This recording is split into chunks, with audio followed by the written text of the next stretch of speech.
10 leads to 10K live, where I will be taking 10 leads, cold leads, and using LeadDeck and turning it into 10K in opportunity in potential GCI in pipeline. If not in the 60 to 90 minutes live, I can tell you story after story that later today or tomorrow morning, it will eventually turn into that. I've done it enough and rinsed and repeated enough times to know that it's only a matter of time. And if I follow the blueprint, it works like clockwork. It works if you do the work. So you can watch the live feed and hang out there. Or if you want to get the insider access and actually be able to interact, ask questions, see in more detail some of the work that I'm doing and some of the functionality, etc., you can go to the link in the description or with the live feed here, leaddeck.ai/10K, 10K. And if you want to actually participate, right? So you can hang out here. This is kind of like the parking lot where you can tailgate. You can certainly do that. If you want to come into the arena and be a spectator inside the arena, you can do that by registering for free. And if you want to actually be a competitor or a player or a participant, you can upgrade to the VIP offer that we have. We'll give you 10 of the exact same leads that I will be working in the zip code of your choice, and you can follow along and actually do the work. And who knows, turn that into your own 10K worth of opportunity. We did this last week live, and not only did I get a new client, but at least 2 of the participants, the players, the competitors in the arena did as well. I've got to take care of some housekeeping items, but you can check out the links in the description, and it officially starts at the top of the hour. 10 leads to 10K live. I'm going to actually be doing the work, and you can follow along and participate yourself as well if you so choose.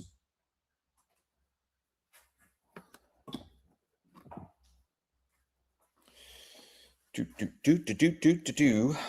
got to get some other things here set up. So while I'm getting some of this set up, let me share a couple of stories of in real life, what I will be doing on 10 leads to 10K live, what the work that I will be doing and the reality of the results. So over the last week, I'll say since last Tuesday, so 9 days, okay? Over the last 9 days, despite the fact that I've been, this week, I spent most of the time on the road. My wife and I going to Annapolis for a one-night bed and breakfast for our anniversary, and then driving to North Carolina to move our oldest in. Lots of chaos last week as well. All of that said, I have done 2 of the sessions that we're going to do, 10 leads to 10K live. I've done it twice over the last week. And in both of those instances, I picked up new clients. Example number 1. And most of this, or some of this, you can find live streamed on the channel, the recordings. Some of it was just for some of our private clients. But example 1 last week, I called a portfolio buyer by the name of Steve, and the phone number that I had for him was an automated business line. And so instead of me just hanging up and just, thinking, well, I guess I got the wrong number or whatever, I leaned in and got curious. And so it said, press 1 for this, press 2 for that, press blah, blah, blah. All of a sudden it says, press 6 for Steve, and I'm not going to say his last name, but for Steve, last name. Whew, I got the right person. I leave a voicemail. Hey, Steve, this is Josh, blah, blah, blah. The reason what I gave him in the voicemail, and I'll give credit to Sean, the co-founder at LeadDeck. I gave him, or I explained my role, my reason for calling, and I created an expectation for him to reply or respond, which he did later in the day, which I then, I answered the phone when he called back, number one. Number two, he gave me his very best email. I sent him more information and details, and we went and looked at a property on Saturday. Later in the week, same thing, a session just like what we're going to do live here today, 10 leads to 10K live. You can register. You can hang out here in the parking lot if you want. Kevin, good morning to you. You can hang out here in the parking lot if you want and tailgate, or you can come in and be a spectator in the arena with me by registering for free. The link is in the description. And if you want to participate, you can actually participate as well. You can upgrade to the VIP. We will give you 10 of the exact same leads that I'm going to work during the boot camp together with you. So anyway, the second session from last week, I reached out to a guy by the name of Steven, and I sent him an email with my role, the reason that I was reaching out, and an expectation to reply. He didn't reply, but the way we've built this blueprint and the system and the whole process, I got a reminder from Google Saturday morning saying, Steve didn't reply. So what do? I hit reply and I put 3 question marks. That's it. Send. Steven emails me back on Saturday. Turns out he has a portfolio with 34 units. He gave me his exact buy box, what he's looking for. And after some interaction on Monday with him, he gave me a property that he wants to sell and 1031 exchange in September. Okay. I'm going to walk through this process. I share that to say that this works if you do the work. And because I've been doing this long enough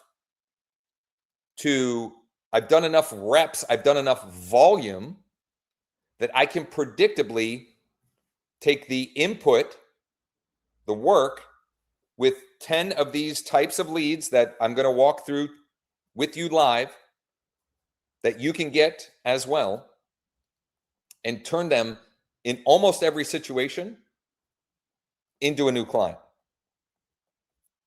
Sometimes it's a buyer, sometimes it's a seller, sometimes it's both. And this is completely unscripted. It will be live. I may fall flat on my face. And if you want to see it firsthand in the, you want to come join in the arena, you can just register at LeadDeck.ai/10K. LeadDeck.ai/10K. The link should be in the description, or it's with the live stream somewhere or another for you there. And we are now T-minus what? We're 21 minutes out from game time, from tip-off, let's say, from getting started. So if you're over here and you have questions, if you're on YouTube or watching the live feed on Instagram, Facebook, etc., you can certainly drop questions, or you can just register for free and come hang out in the arena. Let's see here. Get this going as well.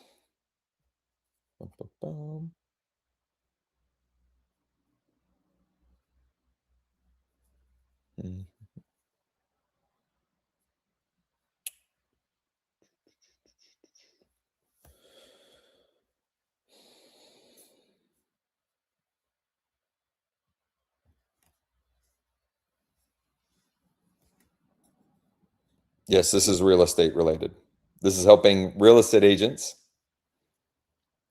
10 leads to 10K live.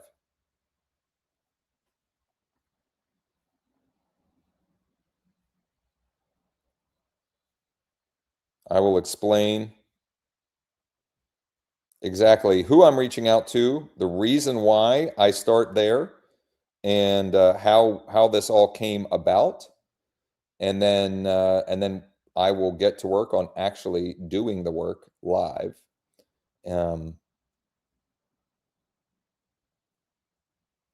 The premise behind what we're doing here is as follows. Okay, so here's the premise. Let me do something real quick here. Bear with me.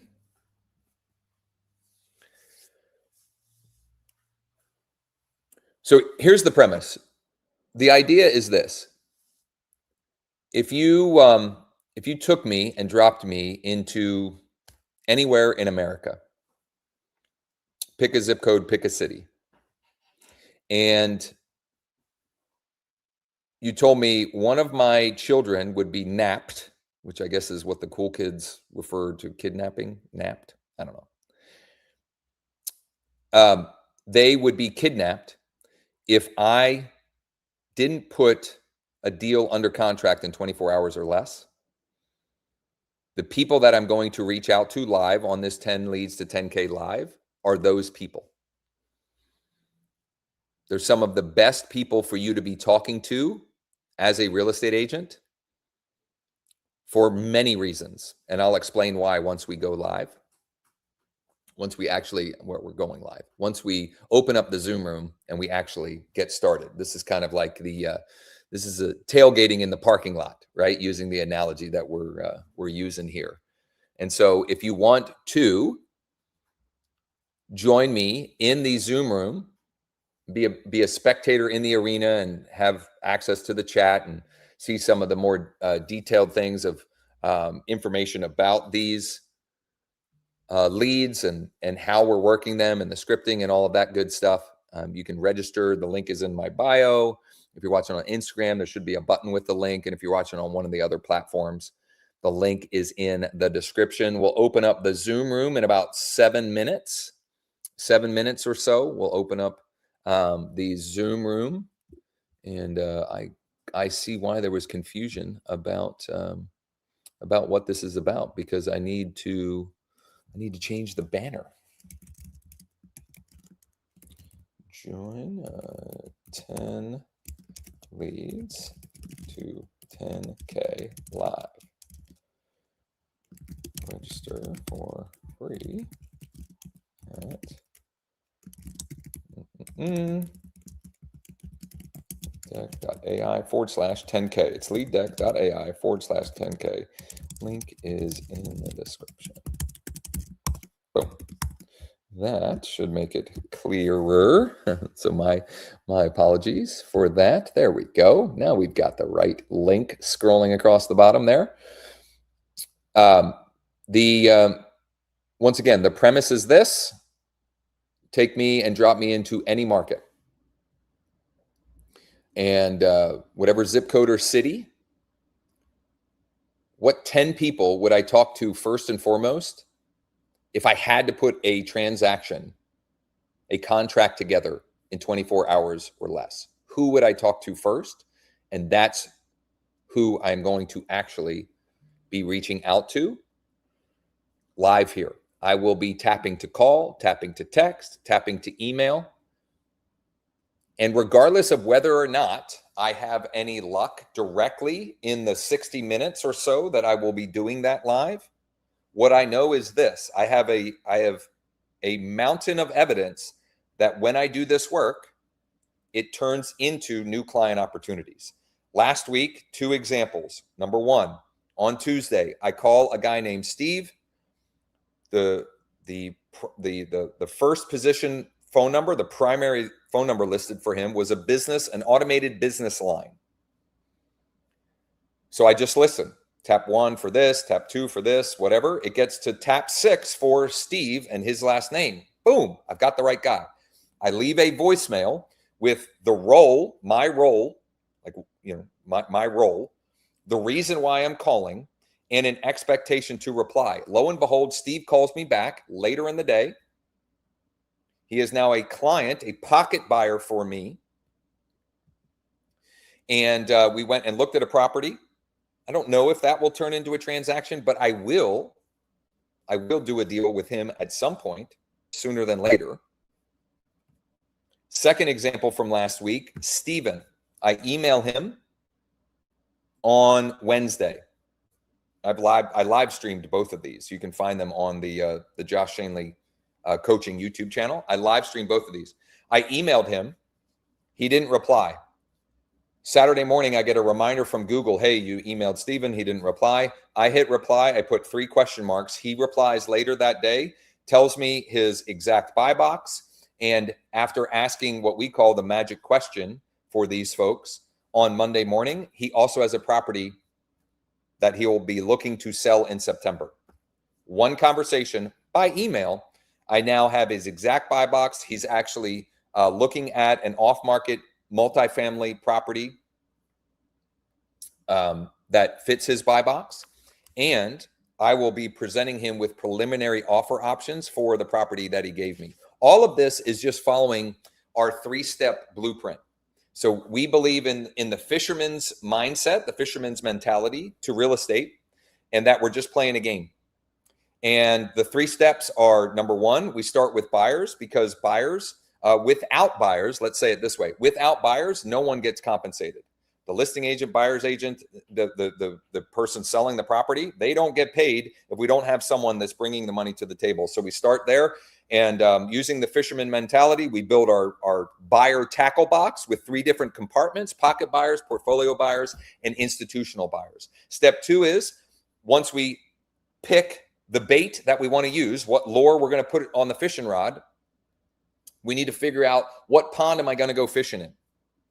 Am I going to go fishing for aged expireds, for sale by owners, for rent by owners, for tired landlords, for pre-foreclosures? Do I have my own pond of pocket sellers, old unconverted seller leads? And portfolio buyers also are a great pond to go fishing in, because they have a portfolio of properties. And when we ask the magic question, we oftentimes, in fact, 3 times in the last 2 weeks for me, that magic question has turned into off-market inventory that eventually I will either sell or list on the open market.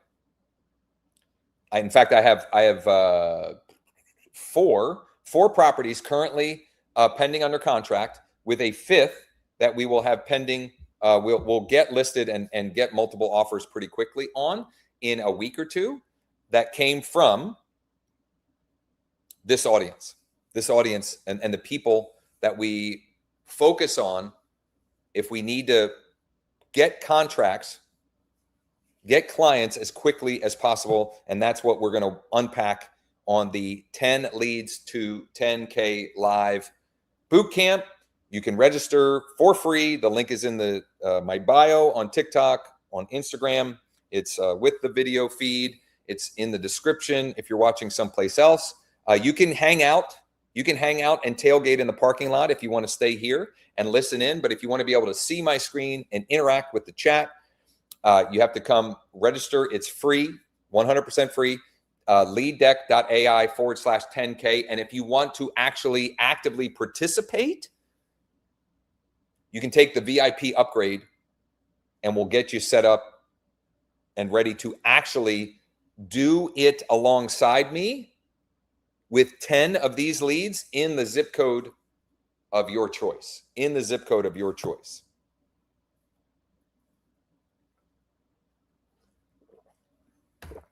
going to be a lot of fun. I'm going to open up the Zoom room real soon here and start welcoming folks into there.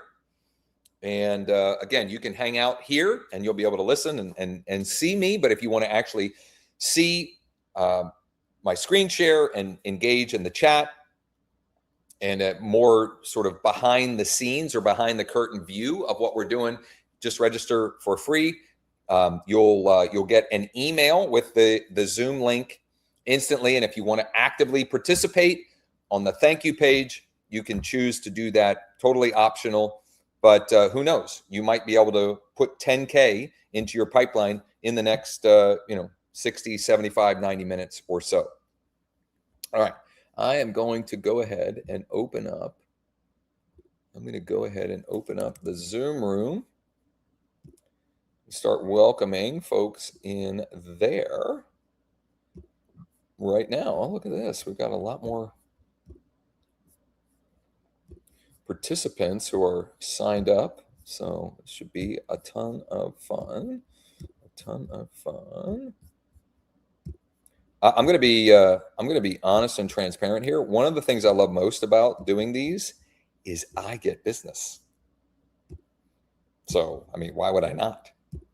Why would I not want to do this and share our blueprint, our strategy, and the technology that we've built that makes it infinitely easier than when I first got in the business, and infinitely easier than even what was working for me last year at this time, which, Sean, I mean, we should have a 1-year anniversary, because we're getting close to the anniversary of the coffee meeting that started it all.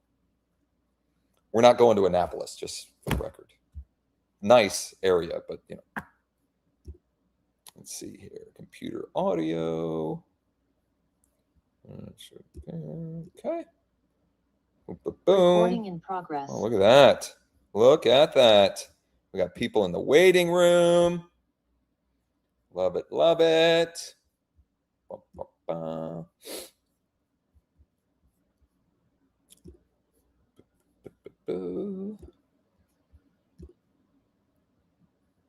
Spotlight. Welcome. Welcome. We are still about we're still about 8 to 10 minutes away from getting started, and that means there is still time for you to. The analogy we're using is we are live streaming this, right? So if you're watching the live stream, you're in the parking lot, you're tailgating, and you're welcome to stay there. You can come and hop into the Zoom for free at leaddeck.ai/10K, and if you want to actively participate. And you're not already in our Founders Club or in the Accelerator program, you don't currently have a license with LeadDeck, you can actively participate by taking the VIP offer that we have, and you can work 10 leads alongside me together over the time that we're going to do this this boot camp. Wendy says you're going to be back in 7 minutes. Well, we'll look forward to it. I'll get the link in the chat for those that do want to upgrade last minute. And this is going to be a work session. So I will explain the inspiration for this, and a little backstory. We'll do some training, and then it's going to be me doing it alongside anyone else who's going to be an active participant as well in the arena with me, actively participating. Last week we did one of these, and not only did I pick up a new client, but I think 2 of the participants did as well, and it was a very small group, and it went so well that we decided to do it again, and very transparently, one of the reasons being just about every time I do one of these, I pick up a new client. So, why not? Why wouldn't I? Fun times. So we're going to get started in about 5 or 6 minutes. If you're watching on one of the live feeds, if you're watching on TikTok, the link is in my bio. If you're watching on Instagram, there should be a link there with it. And if you're watching on one of the other live stream feeds, there's a link in the description. If you're in the Zoom room with us, congratulations. And you'll be able to see when I start my screen share. You'll be able to interact in the chat. We can even open up the line as needed if you have questions, if you're not sure about something. And we'll start with this. This is not, this is a work session, right? So I will explain the, the why behind we're doing this. And I'll explain the why behind the 10 leads that I'm going to be working. And then you'll actually see me do it and hear, what am I saying? What am I saying when they pick up? What am I saying on a voicemail? What am I sending by text? What am I sending by email? You'll be able to see all of that. And for those of you that are going to participate alongside, you can be doing it alongside me as well. We can kind of lock arms and do it together, and turn the next, what do we got? 75 to 90 minutes into some deals in the pipeline, some gross commission income potential in the bucket. So this is what we're doing today. Effectively, is step one in our simple 3-step blueprint, and we call this the fisherman's mentality. And it's a simple 3-step blueprint where we start with buyers, because buyers, because without a buyer, no one gets compensated. The seller doesn't get what they want, and we as agents don't. There's no compensation to be had. So we start with buyers. Step two is, once we've got our buyer tackle box built, and we using our analogy and our blueprint, there are 3 different compartments of our buyer tackle box. We have pocket buyers, we have portfolio buyers, and we have institutional buyers. Once we've got that tackle box, then we need to decide what ponds are we going to go fishing for sellers in. Are we going to go fishing for aged expireds, for sale by owners, for rent by owners, for tired landlords, for pre-foreclosures? Are we going to go fishing in our pocket seller pond, right? Because many of you on here, you've got a database of some unconverted sellers, or sometimes the people that I'm going to be reaching out to today, sometimes that's the best pond to go fishing in, even though effectively they are also buyers as well. So I'm going to unpack all of that. We're going to do that together. Also, just for whatever it's worth, we are close to version 2 of the 1 Deal a Week book, which is kind of like our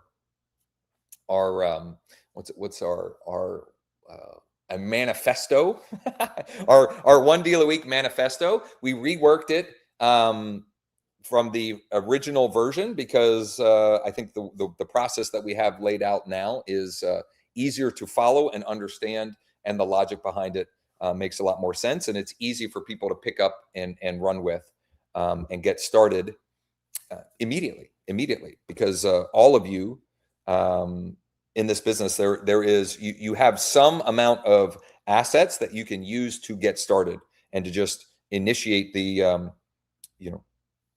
fisherman's process for getting more deals, right?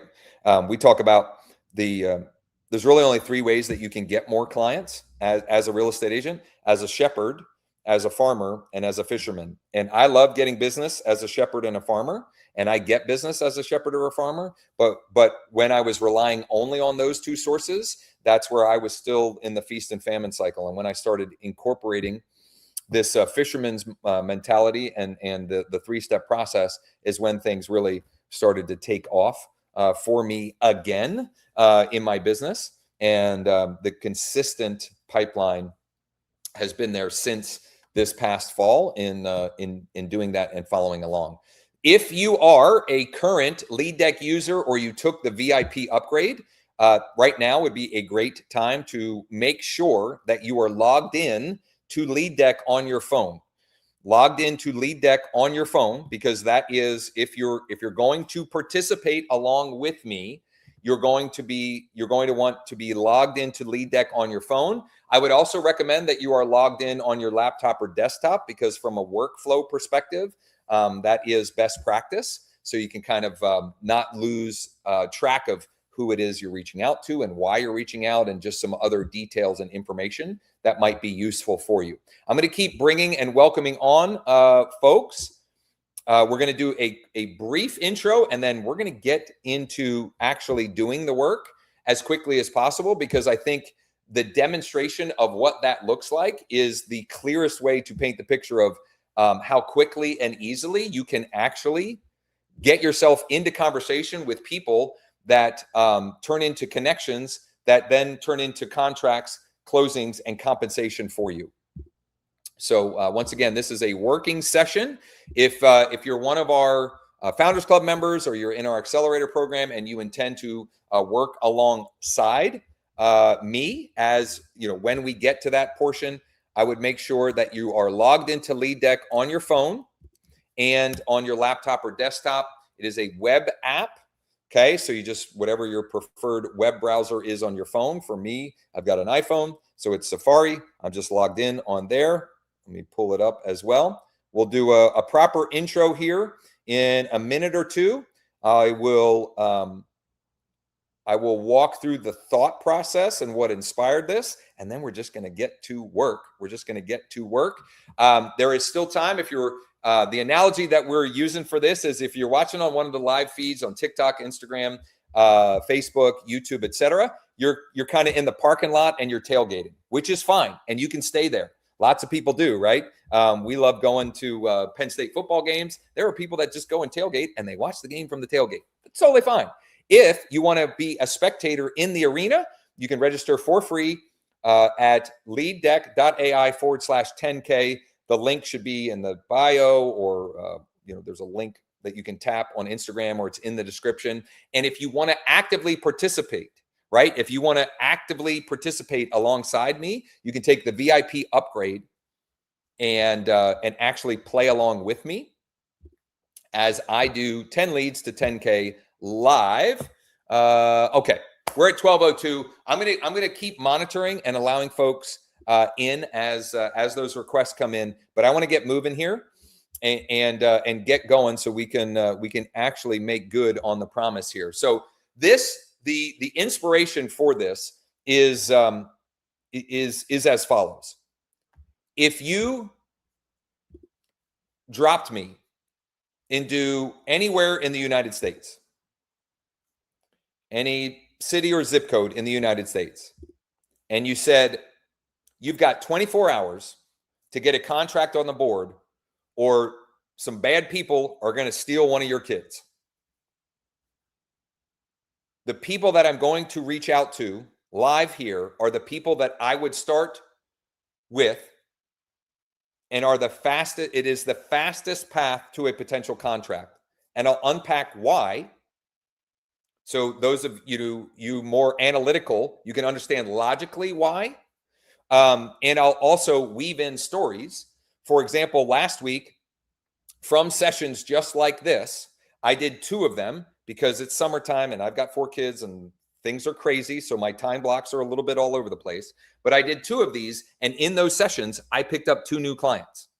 2 new clients in those sessions. One of them is both a buyer and a seller with a property that he is looking to sell and 1031 exchange into something else in September. And he gave me his exact buy box. The other one is we went and looked at a property on Saturday. I don't think that one is going to work for him. And I don't think we're going to be able to end up with a contract on that. But that's a client who is now a pocket buyer in my phone. For those of you that follow along with our vernacular, he is now a pocket buyer in my phone that at any given time, I can reach out to him with something that would be of interest to him based upon his buy box and create opportunity effectively out of thin air.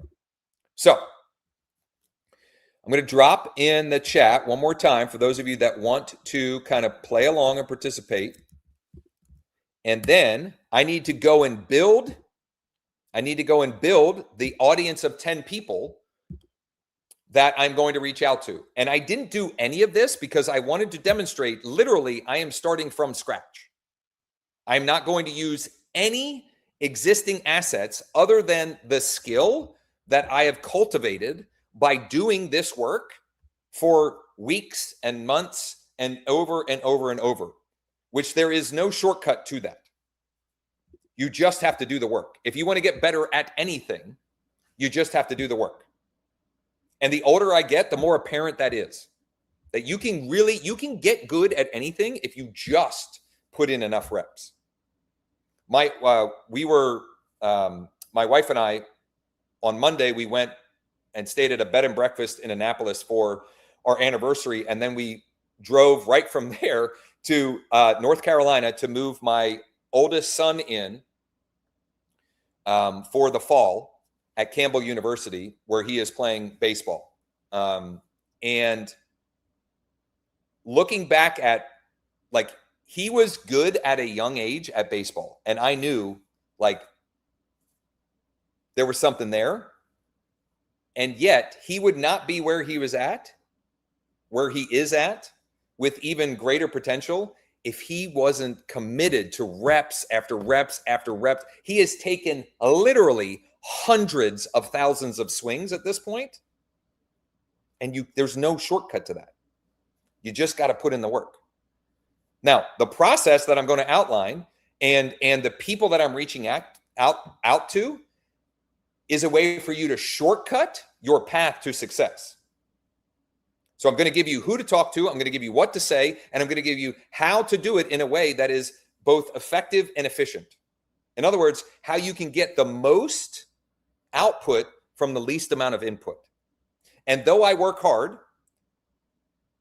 and I embrace the idea of hard work, I also embrace the idea, and I think I heard this first from Tim Ferriss, who he was kind of like my first business man crush, let's say.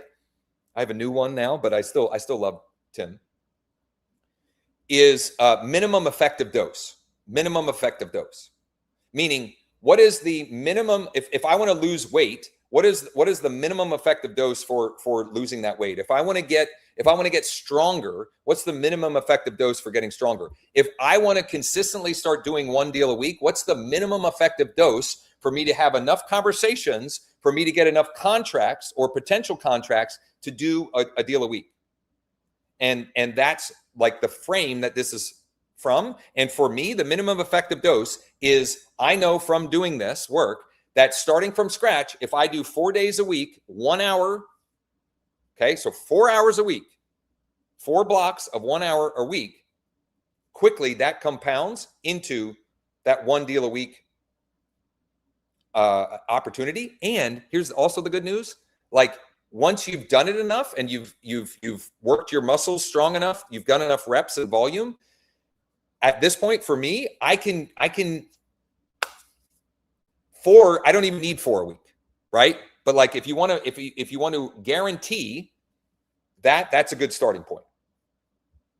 So actually, let me a couple more things before I'm going to share my screen and actually build the audience of 10 people that I'm going to reach out to. So who are these 10 people and why are we starting there? Okay. Remember the frame. You drop me somewhere I don't know anyone. I don't have any assets other than my phone and LeadDeck. That's all I got.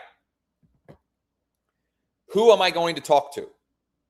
With the constraint of you have to have a contract in 24 hours or less. With the constraint of you have to have it, Dan, I'll answer your question in a minute here. With the constraint of you have to have a contract in 24 hours or less.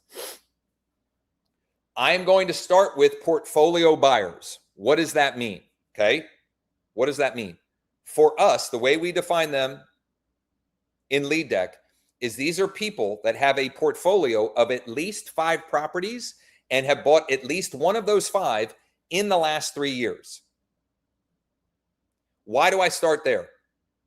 Because it is really hard to talk to those people and not at least get one yes from the following 3 questions. Are you looking for any deals right now? Question 1. Question 2, if they say no, are you looking to add to your portfolio anytime in the next 6 to 12 months? And regardless of whether they say yes or no to either of those questions, we ask the third question always, which is, do you have anything in your current portfolio that you would consider an offer on right now? And again, I'm going to be transparent and vulnerable here with you and tell you this 1 hour block that I'm about to do with you, it's probably only the 5th or 6th one I've done of this kind, this in the last 4 weeks. And yet, more than 50% of the time where I do this 1 hour block, where the goal is to get through 10 portfolio buyer cards, more than 50% of the time, more than 50% of the time, at least one person from those sessions has something they want to sell. Stephen Toole, the example that to me, it was such an important lesson that I recorded a standalone video released earlier this week about that whole process. I sent him an email. He didn't reply. I sent him a bump email on Saturday that was just 3 question marks To which he replied, he told me his buy box, and then I asked him the magic question. He has a property he wants to sell in September and 1031 exchange, because I asked the question. And that happened all by email. Okay. The other one I got last week was from a voicemail to a landline, on a business landline. He called me back. He gave me his good email, and now I've got both of those things. Dan and Michael, thank you. Do you still work with traditional buyers and sellers, or only investors now? 100%. I do. This bucket or this audience plays a role in the process. I closed or settled on a property 2 Fridays ago, I think. I can't remember now, but it was a traditional listing in my market. I still leveraged institutional offers in that scenario to demonstrate unique value to those home sellers, right? So it's just a matter of matching what you're looking for. Okay. So I'm going to share my screen now, which if you're watching on the live stream, on one of the live streams, there's still time for you to go from the tailgating in the parking lot to come be a spectator in the arena. There's no cost to do that. If you want to play alongside me, you can upgrade to VIP. We'll get you 10 of the exact same leads. I literally did none of this work here because, again, I want to demonstrate you can start from scratch at any time with this. So I haven't looked at a list. I haven't built a list. I don't have this audience at all. So much so that Sean, I don't know, who locally should I? Sean's the co-founder. He's hanging out with me here. Hummelstown? Where should I go? Let me think here. Yeah. Let's see here. I'm going to go. Who did I talk to? I talked to in real estate. Oh, you know what? Oh, okay. Here's where I'm going to go. I'm going to look at 17102.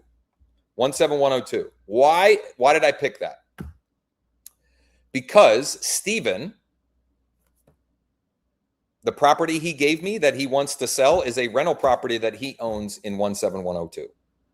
But I just use that as a reason to pick this number or this zip code. Okay. It doesn't matter. I have to start somewhere, right? So you have to have some place to start. So I've got 13 cash buyers and 8 active landlord buyers. Here's what I'm going to do. I'm just going to go ahead and I'm actually going to start with the active landlord buyers, and I'm going to create and run. That'll give me 8 of them. Let me just make sure that I get 8. And I'm going to, the constraint for this is 10 leads to 10K. So let's see here. Uh-oh. Sean, never fails when we do stuff live. It said 0. Hold on. Maybe I already have them in here. Maybe I need to pick a different zip code that I definitely have never worked before. Let me try this one. That's what you get for not, I wanted to make this as real and authentic as possible and not have any of this done ahead of time to demonstrate. All right, I got 4. Let me check something here. And if not, I'll just pick, okay, I only got 4. I'm going to pick a city or a zip code that I know for sure I have never worked, which would be, or I've never used this process for. Let me think here. Let me think. Let's try Elizabethtown.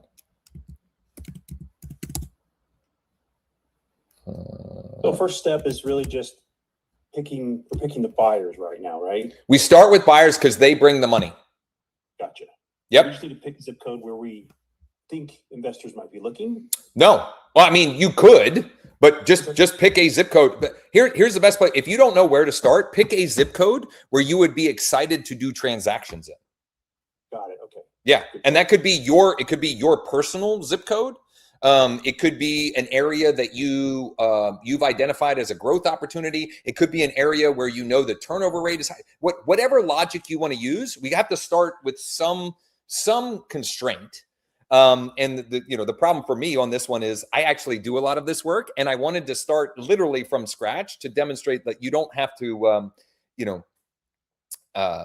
You don't have to have any existing assets or whatever to just get started having a good reason to have conversations. Those conversations turn into connections. Those connections turn into contracts, and contracts turn into closings and compensation. So I've got Elizabethtown here. I've got 27 cash buyers. I've got 7 active landlord buyers. I've got 3 multifamily investors and 4 vacant land buyers. Here's what I'm going to do. I'm going to grab these. The idea here again is 10 leads to 10K. So I'm trying to get a pond of 10 leads to go fishing in. So that's interesting. It actually gave me 9. You know what? I'm good with 9. I'm just going to roll with 9. Okay. And if I need a 10th, I'll go grab a 10th somehow or another. So I have this audience now. I have this pond that I can go fishing in. What's that? Probably a duplicate. Oh, could be, but who cares? I am going to go to my dashboard. Campbell, go ahead. Josh, once I pull them, I got about 6 of them that are the big corporate buyers, so I had to eliminate them. How do I run the deck again to add more to it? You go to lead target and just run more. Okay, go back to lead target, pick it there. Okay. Yep. Thanks, sir. You bet. And Campbell's an OG Founders Club member. Okay, so I have nine portfolio buyers. And in a moment, I'm going to switch over to my phone and literally just start tapping to call, to text, and to email. Before I do that, I want to illustrate in more detail why we start with these folks and how we have built the technology to give you good reason to reach out, to give you good data to reach out with, and to make a compelling argument to help you have conviction in these being good people to reach out to. So first and foremost, this first guy on the list, which hold on, actually, before I do this, please, in the chat, okay, in the chat, put the number 1 if you promise not to reach out to these people, okay? Only because I'm going to actually reach out to these people live right now. So don't take the information and try and verify. I mean, you can try and verify that the data is what it is, but don't reach out to them as well, please. Okay.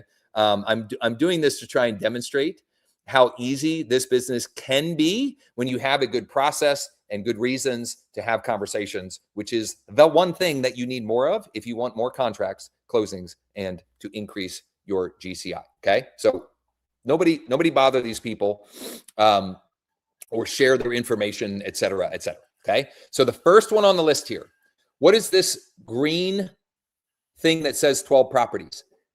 That's how many properties are in their current portfolio. So right away, I'm pretty excited because I like talking to these people. This address, the first address listed is their primary residence, right? I always ask this.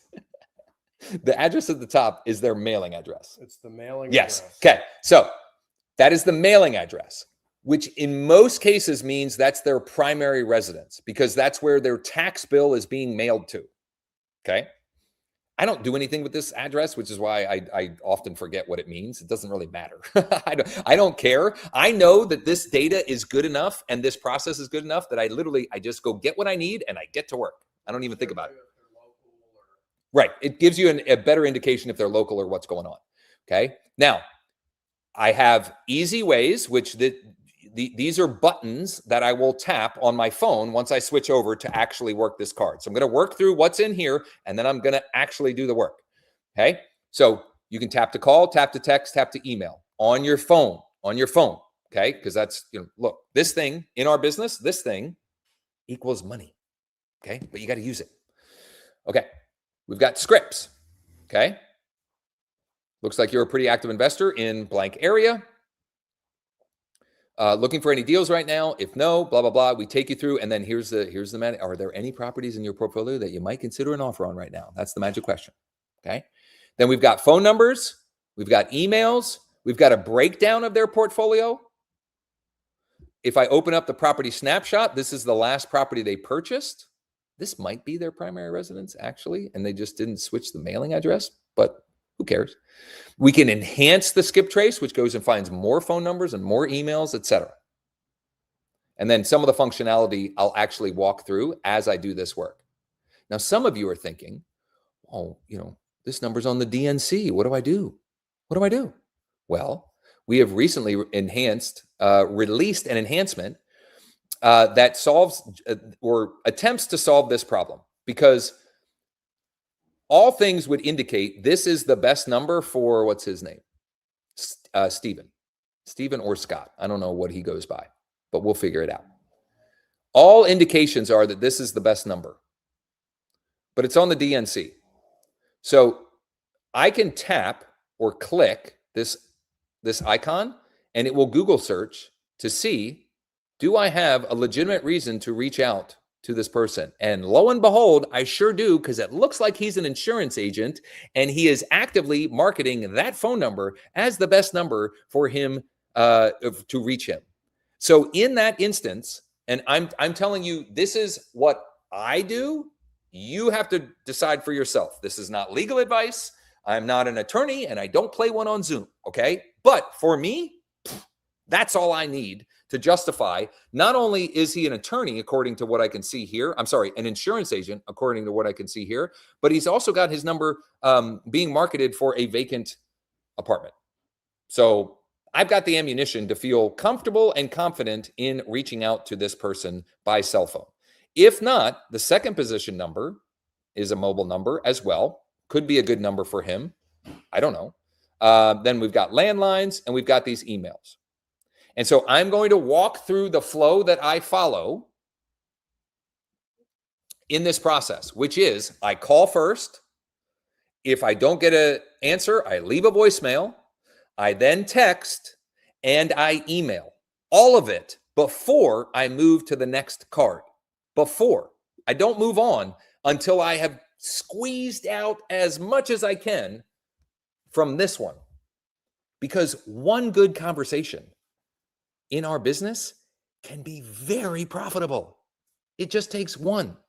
CJ in our office had one conversation with a tired landlord earlier this year that has turned into 5 listings for me, 4 of which are under contract, the first of which is settling this Friday. Then 2 more the following week or the next week after that, and then 2 more the second week of September. One conversation. One. These are good people to talk to. He also, his primary residence is either in Lancaster or in Marietta or Columbia. Either of which, if or when it's time for him to move on from that one, I'd love that opportunity as well. So I'm going to leave this up on the screen so that I have it at the ready for myself. But now I'm going to switch over to my phone. Okay? Switch over to my phone. Tell us how you got there in the dashboard, because my dashboard doesn't look the same. Yeah, it does. I'm not seeing that view you're doing. Yep. You're not on the dashboard then. Dashboard, Smart Deck. Dashboard to start with, yep. Dashboard and then Smart Deck. Smart Deck, yep. I see Smart Deck, but I'm not having the lead show down below it. You're not having the lead show down below it. I don't know how that's. I'll check it, but he needs to reload. I'm on version 4.0.0. Yep. Refresh it, but send me the deck. I'll take a look at it. Can you send Sean the deck? Send him what deck? What deck is not loading correctly for you? Now, I can get it if I go to Deal Deck, but it's not showing the dashboard like yours is, and it's not showing with all the buttons that you've got. That's why I need, that's why I need you to. Go to Smart Deck. Or I'll shoot him some screenshots real quick if you want me to do that. just text it. Yeah. Okay. Text Sean.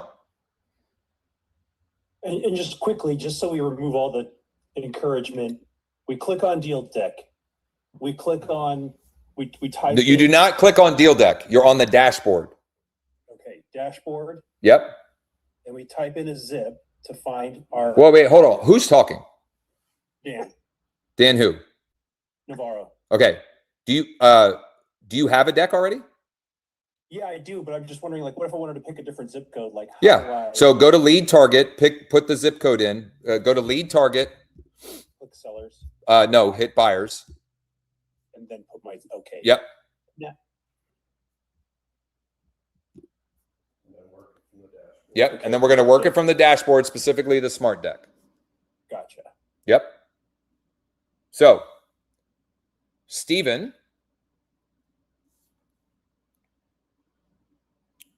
why does it do this, Sean? It doesn't match what I'm looking at the, here he is. For some reason, he's at the bottom on my mobile phone. But so I'm gonna reach out to Stephen, which is the first one that was loaded. And he's on the DNC, which means I can't tap the buttons. But remember, I found good justification as to why I can still call Stephen. So I'm going to hold in the number, and it will give me the options to call or text him. I'm going to call first.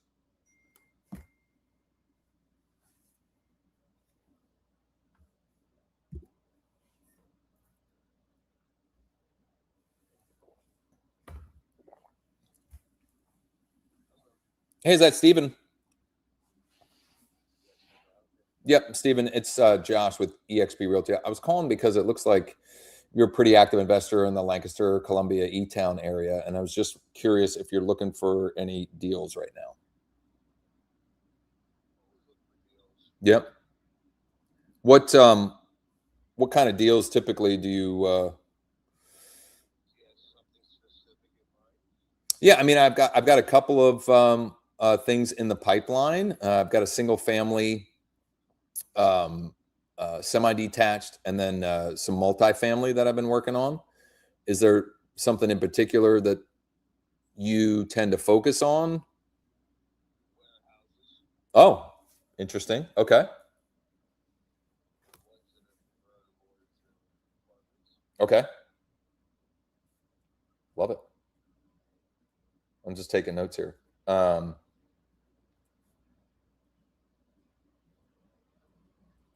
That's interesting.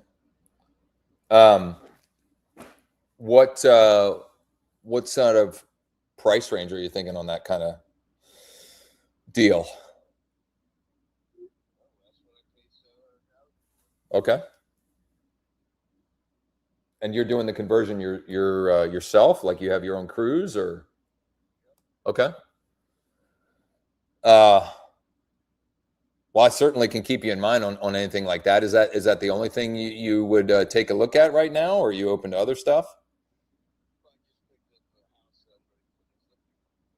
Okay, so you do flips as well. Okay. Okay. Gotcha. Anything in your current portfolio that you might consider an offer on, other than the flip once that's ready to go?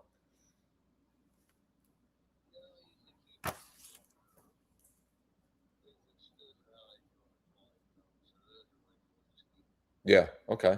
What's the address on the flip, and do you have any idea of the turnaround time on that? Okay. Do you mind sharing the address? That way, if I come across a candidate that might be a good one for it. Okay. Okay. Oh, fair enough. You haven't actually settled on it. Gotcha. Well, hey, Stephen, I appreciate the time. If it's okay with you, I'm going to share my contact info. I will certainly keep my eye out on anything that might fit that warehouse convertible scenario, and then keep me posted on the flip. And I'll keep you in mind on anything else that might be worth taking a look at. I guess one other thing: are you only looking in Lancaster County?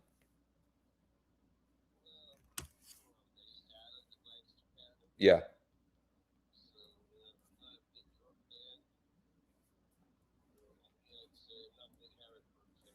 Okay. Yeah. Got it. Okay. Beautiful. Well, again, I appreciate the time and taking the call. I'll send my contact info, and hopefully we'll chat again real soon with something that would be worth exploring. Awesome. Thanks, Stephen. Bye-bye.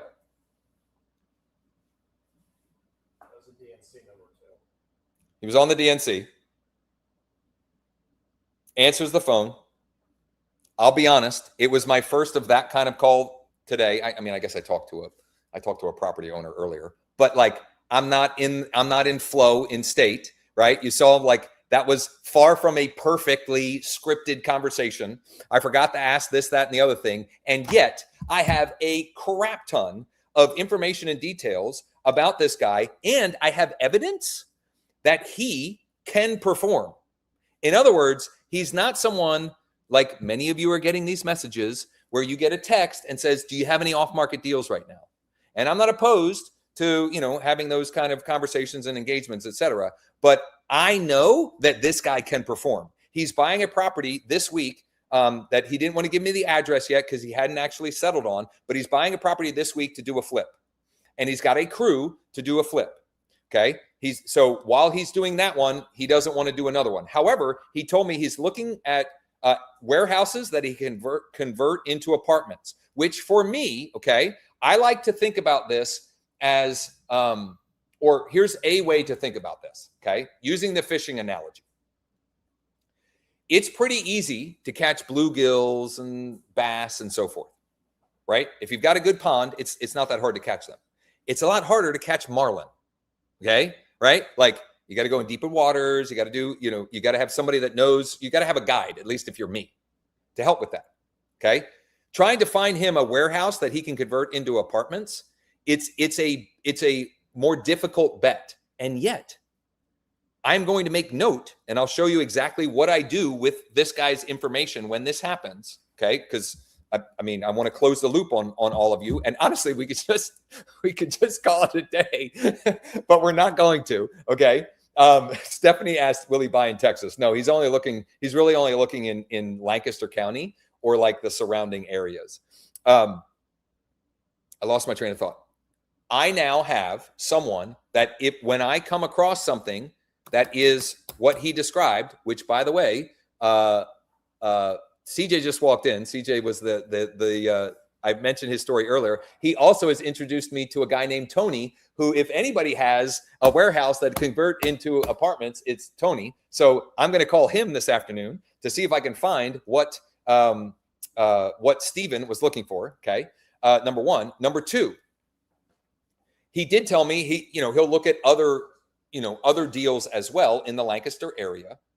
If I'm being honest, I fibbed a little bit when he asked me, what do you got? Okay. Because I don't necessarily have anything in E-Town currently, but I do have off-market deals.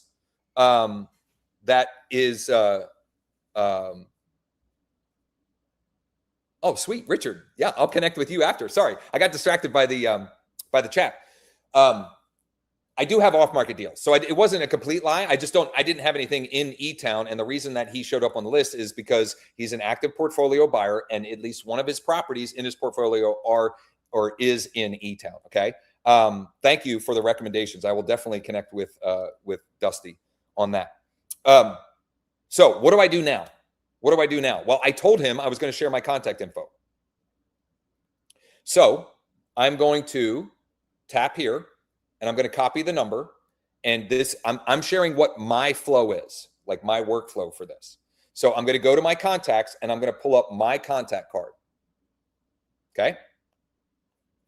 And I'm going to share contact. And I'm going to choose, I want to include eXp Realty, etc. I'm going to hit the checkbox. And then I'm going to text him. Okay. I'm going to text him my contact card. I'm not going to stop there, though. Just getting started. Hey, Steven, period. Thanks for taking my call, period. I appreciate the time, period. I will absolutely see what I can find for you as far as convertible warehouse opportunities. I've got a couple of guys that I could call that may have something along those lines, period. When you settle on that flip, if you could share the address, I would love to keep it in mind for any potential retail buyers that it could be a fit for.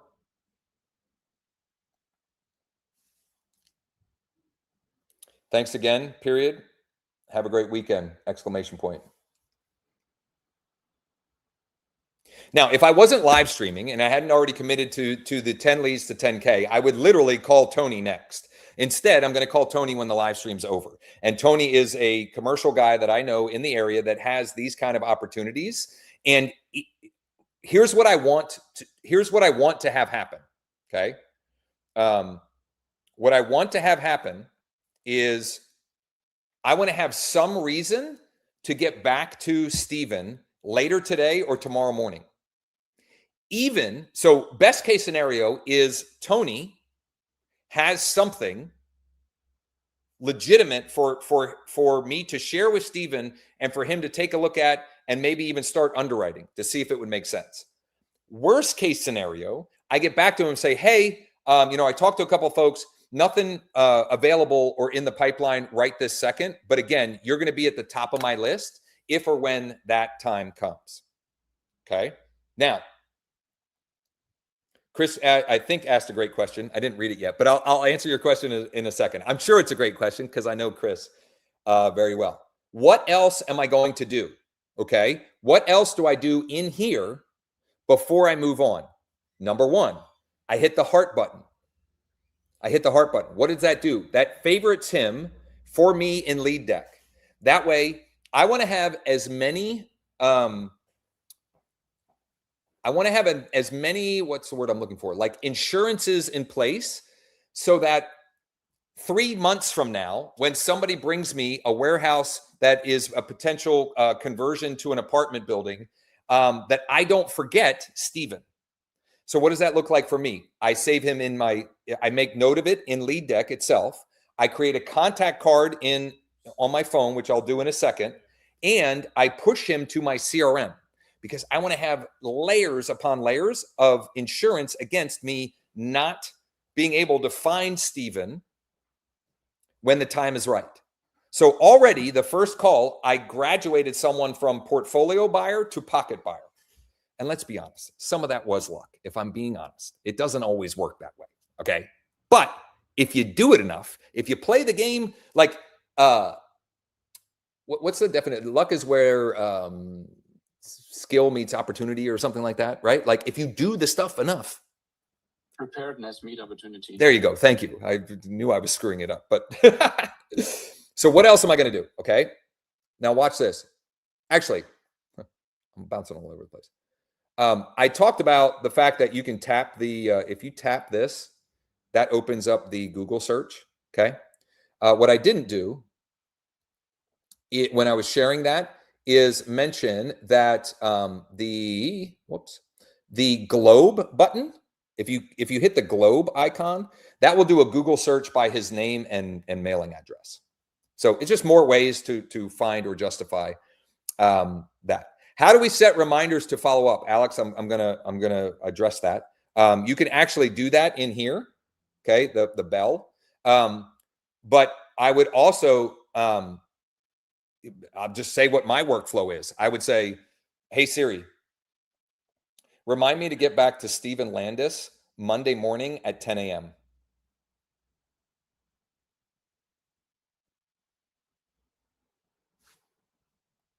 So that's set. Now, Alex, you made a great recommendation on our mastermind call on Tuesday, and Sean is working on a way for you to add a reminder to the calendar through the app here. Like that'll be an enhancement that'll be live very soon. Now, how do I save the contact? Watch this. If I tap the star, look at that. I can save him as a contact in my phone. Looky, looky. It's a LeadDeck lead, Steven Scott, add name, etc. So what I'm going to do is I'm going to hit the checkbox. Okay. But I want to make some other notes in here. Okay. So I open this up. Steven.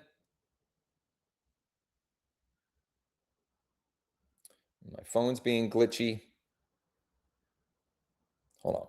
Open this up, edit contact info. There we go. Okay. So what else am I going to add?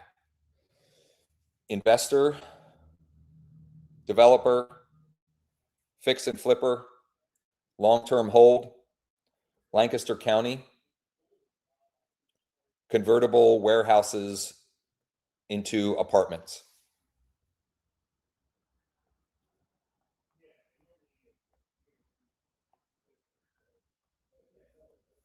So I save that.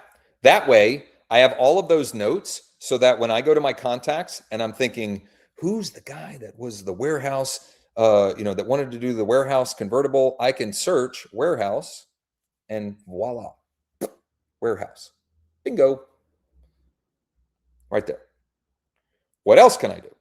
Well, Hey, Josh. because I have, one second, because I have my bold trail integrated, I can push to CRM and voila. You can't see that, but he is now in my CRM in bold trail. I'm not sure. I think it might have been Garland talking there, but whoever it was, fire away.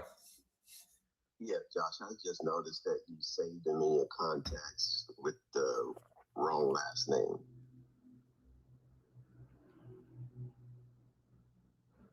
Steve Landis? I don't think so. It should be Levin. What's that? It should be Levin. Oh, you're right. Thank you for the heads up. And I think what happened is the original tap to contact. Hold on. Let's see here. That's a very new feature. So the saved contact. Well, whatever. Thanks for the heads up, Garland, on that. Sure. Okay, hold on. So what is your thought process strategy for maybe getting that flip as listed once it's completed, or is it too early? Way too early. Way too early. Right? Because I have no idea. Did he buy it off market? He has an agent, whatever. That is way too early to have that conversation. Okay? I treat this like a courting process. That would be akin to you meet somebody at the bar and you're like, do you want to go to Annapolis for the weekend? Like, this dude's a creep. What are we talking about? He had no idea who I was. So I'm not going to broach that subject yet. What am I going to try and do first? Number one, I'll do whatever I can to bring him a buyer before he lists it, whatever. Number two, I'm going to do everything I can to bring him the thing that he told me he wants. Even if it's, again, it's a long shot. I'm trying to catch a marlin in the big blue open sea. Okay? A lot harder than catching smallmouth bass in the pond that my son Cole goes fishing at a mile away from the house. Totally different. But at some point I will. And I'm going to, when I have a conversation like that, I take the assumptive close of at some point, this person is going to be a client of mine.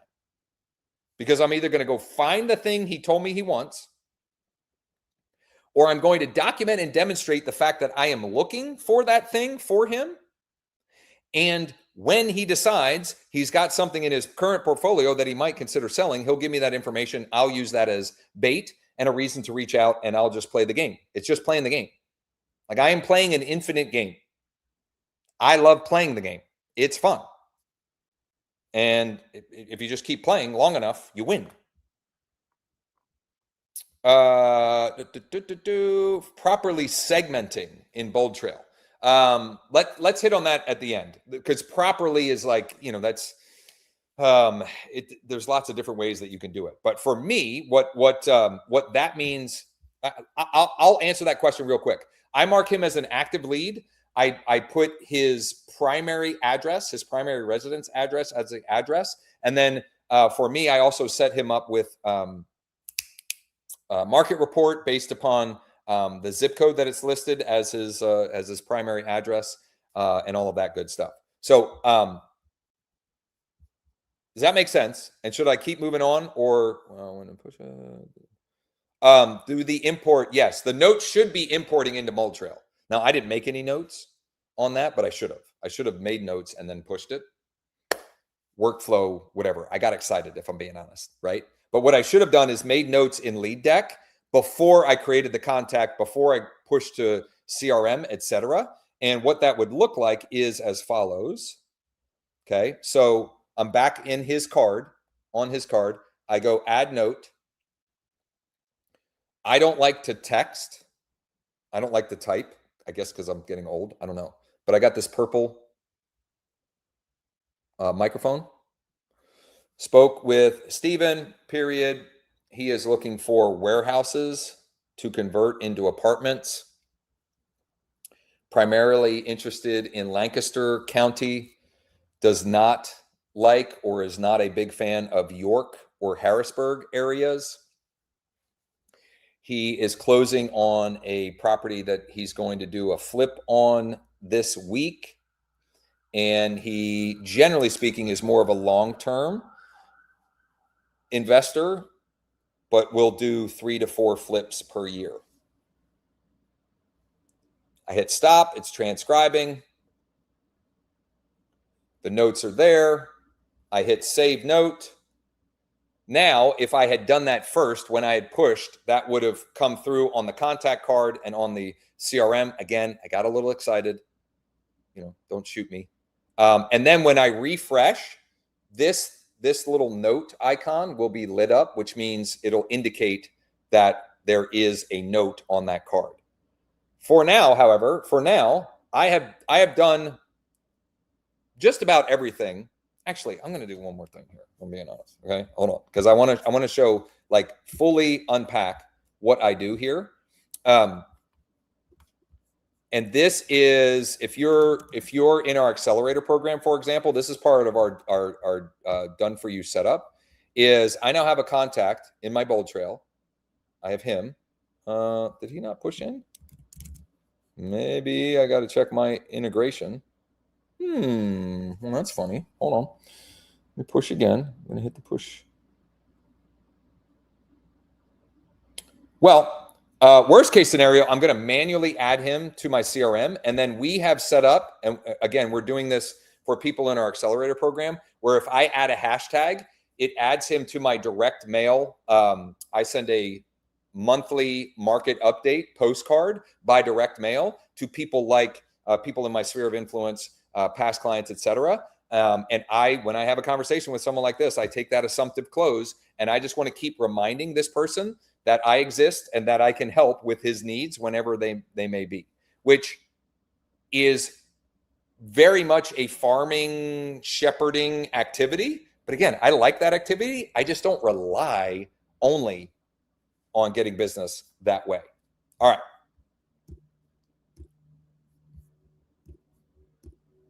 Who is next on the list?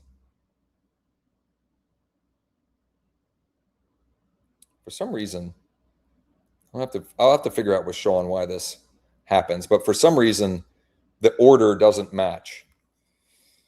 The order that I'm looking at on my laptop versus desktop. So I'm going to go ahead and clear him for the week. Oh, now it does. Oh, no, it doesn't. So Caesar.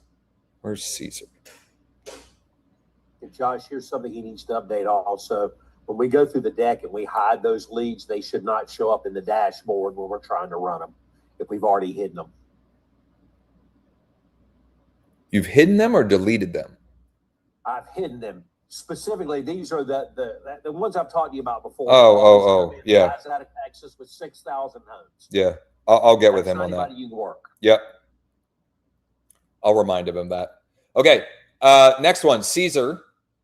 Mobile number on the DNC. So I tap the icon.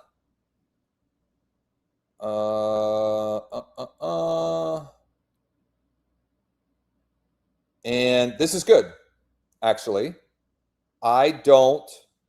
There's nothing in this that gives me confidence that I should disregard the fact that he's on the DNC.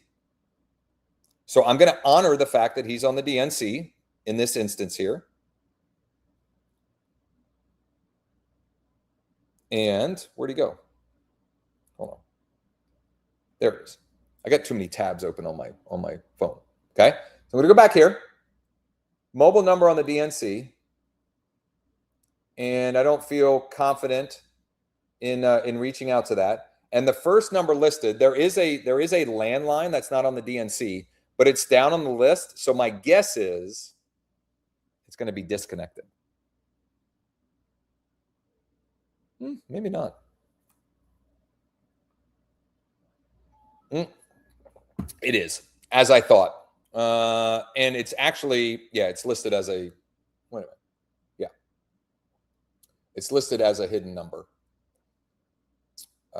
Now, he's got 11 properties, a significant amount of equity. What do I do next? So all of these numbers are on the DNC, and I can't justify reaching out. So I'm going to tap to email, which again, I want to illustrate the fact that I picked up Steven, who's got a portfolio of 34 units and a property he wants to sell in September, just from email. Just from email. We've not even had a phone conversation yet. But he's given me like excruciating detail of what he wants and a property that he wants to sell. Like the address and the situation and scenario. This is the wrong text script. Hold on. I have the wrong script loaded up here. So bear with me a second. So I have the right deck, but I don't have the right sequence. So I need to switch it to the investor buyer looking for deals. And then I am fairly confident that I have the best email for this person because it's pastor, his last name at Gmail. Why does that matter to me? Because number one, this email is going to go through. Number two, if he doesn't reply, what's today? Thursday? Sunday, if he doesn't reply, I will get a reminder from Gmail. Hey, Caesar hasn't replied yet. I will hit the reply. I'll put the 3 question marks like I did with Steven, and that will increase the likelihood that I will get a reply there because I don't care what the reply is. I want closure from as many people as humanly possible. Whatever the yes, no, maybe, whatever. Because when they reply, no, not looking for any deals right now. Okay, great. Are you looking for anything or looking to add your portfolio in the next 6 to 12 months? Nope, we're not buying it all right now. Okay, great. Anything in your current portfolio that you would consider an offer on right now? And he's got 11 properties. There's 2 emails here. I'm going to send to both. The other one, I would say is unlikely a good email for him, but I don't care. It doesn't cost anything. And the worst that happens is it bounces. And I don't focus on the bounces. I focus on the ones that get delivered. What you focus on expands. Focus on what you want, not what you don't want. Before I move on, I'm going to enhance this card because I want to see, are there any other phone numbers or emails that I should try to contact before moving on? And there's a bunch of landlines, which I know from doing this because I've done enough reps that these landlines lower down on the list, they're usually VoIP numbers that are no longer in working, no longer in service. So I could tap here and demonstrate that, and I will. But because I have done the work and put in the reps, I know. Now, if there was a mobile number lower on the list, I would absolutely call the mobile number. But there isn't. Only the 2 emails are there. So I have done, at least for right now, I've done everything possible from my perspective with this card. And I can confidently move on because I know at worst, 95% certain, that's his email. Like his real personal email. So I'm going to get a hold of him at some point. For now, though, I'm going to hit done for the week. And I'm going to move on. So I've got Ann Fisher. There is 1 phone number. It is a landline, and it's not on the DNC. So I'm going to start with that. Where's Ann? There.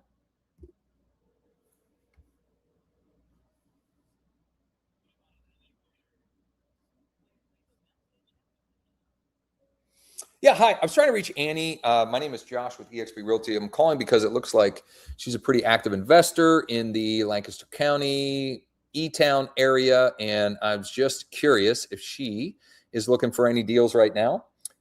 If you wouldn't mind letting me know either way, this is my personal cell phone, 717-571-0456. 717-571-0456. When I am leaving a message on a landline, I say my number, and I say it twice so they can write it down. If it's a cell phone, I mean, it's on their caller ID. Sometimes I'll say it, but whatever. But I definitely, if it is a landline, right, which it was listed as a landline, and I could tell from the voicemail message that it was like, this is obviously a landline. It might even be like the old school like voicemail machine thing, the way it sounded. I'm going to leave my number. I'm going to leave it twice so they can write it down easily. Before I move on, and by the way, it is them, because it was the husband saying this is, I think he said his name was Levi, but it said this is so-and-so and Annie Fisher. So I know I have the right number, but I only have a landline. Is there any other contact info? Maybe, maybe not, because Lancaster, there are a lot of Mennonite and Amish in Lancaster. And I'm not stereotyping, but many of them don't have email or a mobile phone. And so I am going to use that context clue to know that I've enhanced this. It's still just that phone number. I know that's the right person. So I can feel confident that I threw a line out into the water that at some point might get a fish on, because I left a very specific and strategic voicemail for them to reach out. Okay. I'm actually glad this is happening, because I wanted, like, you could say that I got lucky with Steven. But again, I just do the work. I disconnect from the result and I commit to the process. And I know if I do it enough, it multiplies exponentially over time. Okay. Barbara is the next one. This has one phone number and it says not reachable. So it's on. Yep. Oh, wait a minute.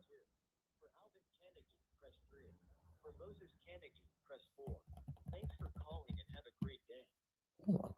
I'm not sure. That was an automated business line. Let me check.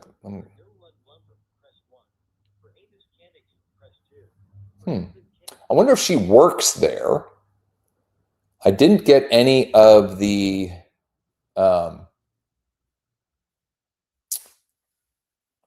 of the automated messages said Barbara, but I'm going to call one more time and I'm going to try and leave.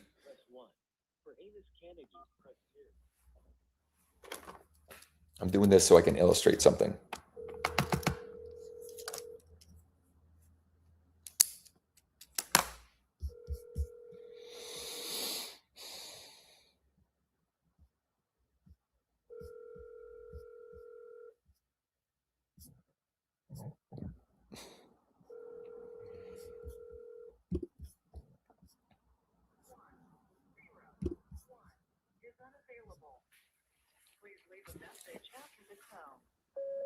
Yeah, hi. I'm not sure if I had the right number or not, but I'm trying to reach Barbara Swery. My name is Josh with eXp Realty. I promise it's nothing bad. I'm just reaching out because it looks like she's a pretty active investor in the Lancaster County area, and I'm just trying to reach out and connect with her to see if she's looking for any deals right now. If Barbara works there, or if somebody knows Barbara and can pass along my information, my number is 717-571-0456. 717-571-0456.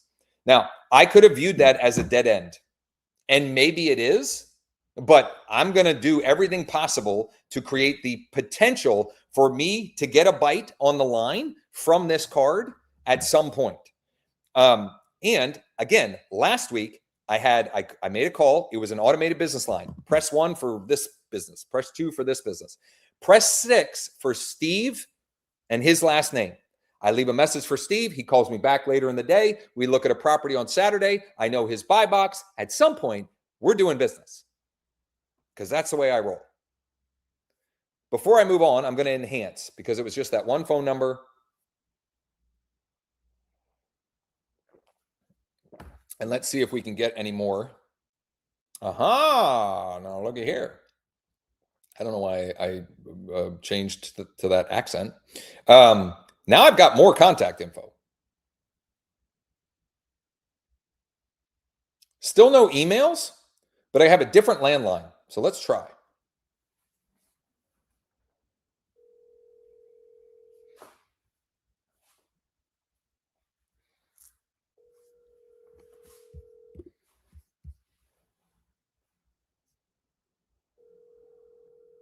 Michael, yes, a copy of this will be available. We'll be putting it in the school community because I can't share stuff like this on YouTube, but we'll get it in there for folks.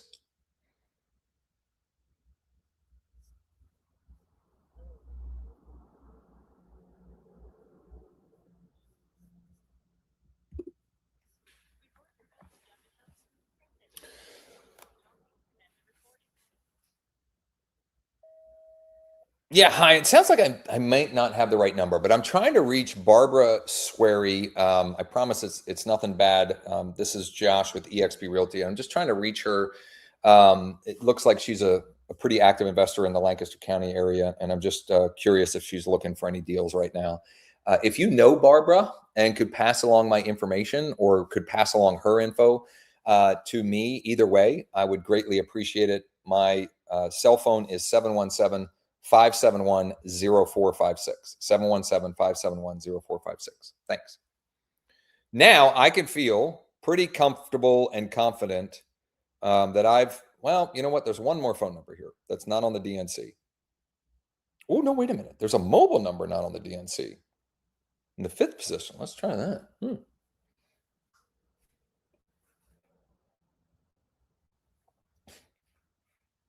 I'm going to take a pause and double tap on a couple of things after I work this card because I feel like it's an appropriate time to do so. Alex said my mom is on the DNC and she gets multiple spam and sales calls daily. Yeah, look, you.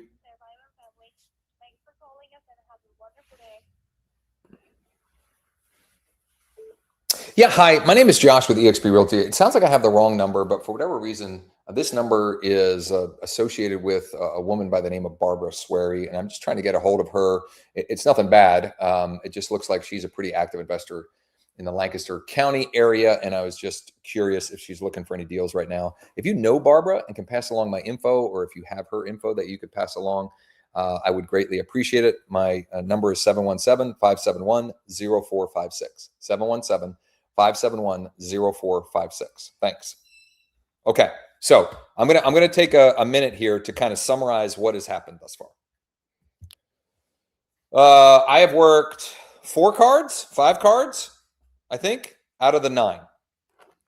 I had the great conversation with Stephen, and I have done this work long enough to know that at least 1, if not 2, of the others that I have worked will come back to me in some form or fashion. In other words, I will get Annie to call me back from the voicemail that I left. I will get Pastor Mella or Mello to reply by the email that I sent. Barbara, that one's a long shot because the numbers, they were saying names that's not Barbara, but I don't care. I've done the work. I'm going to throw the line out there.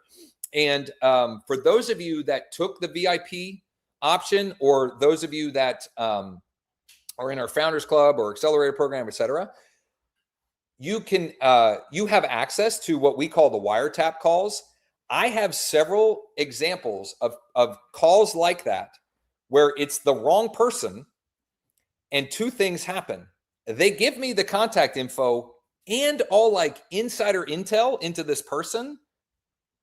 And 1 or 2 of them, at the end of the call, the guy's like, I'm thinking about selling. So you just talk to people with good reason to talk to people, and you have childlike curiosity, and you come from a service perspective. In other words, you're not calling on your behalf. I mean, you kind of are, but you're playing the role of facilitator, and you're trying to bring value instead of extracting value from the marketplace. Questions before I could work a couple more cards, and then we're going to come in for a landing.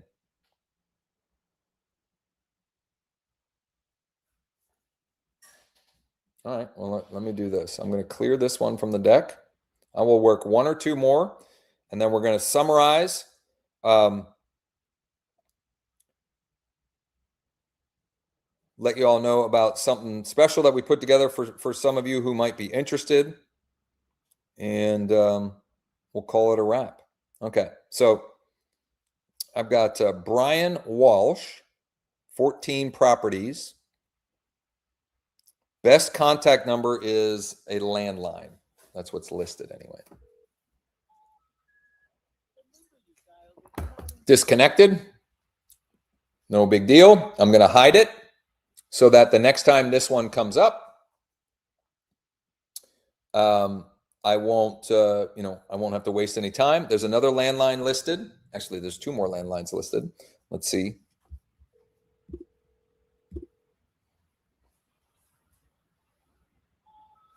Okay, that one's also disconnected. Google. Oh yeah, I mean, there's lots of stuff that I'm going to do yet. Oh yeah, that's the use case for the Google Globe. Yeah. I'm an idiot. All right, so all 3 of the landlines, all 3 of the landlines are not working. So before I do Sean's recommendation, I'm going to enhance, because right now I have no working contact details for this card, but he owns 14 properties. I don't know, there's something here. What's going on? Ooh, okay. So I have another landline, not on the DNC. Okay. We always get people asking, what does this purple thing mean? It means it's from the enhanced skip trace. Okay. That's all it means. So, ooh, and I have a bunch of emails, and I've done enough of this to know, and most likely one of these emails is his real email. So I've got 5 of them, but I'm not going to send the emails first. I'm going to try the landline, the new landline. What's his name? Brian? Brian. Yeah, Brian.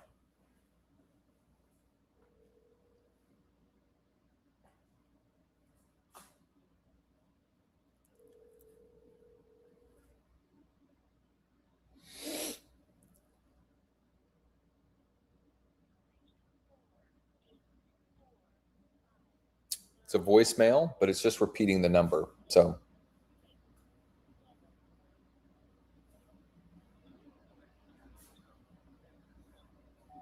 yeah, hi, I'm trying to reach Brian. I'm not sure if I have the right number or not, but my name is Josh with eXp Realty, and I was calling. I know it's a little out of the blue, but I was calling because it looks like he is a pretty active investor in the Lancaster County area, and I'm just curious if he's looking for any off-market deals right now.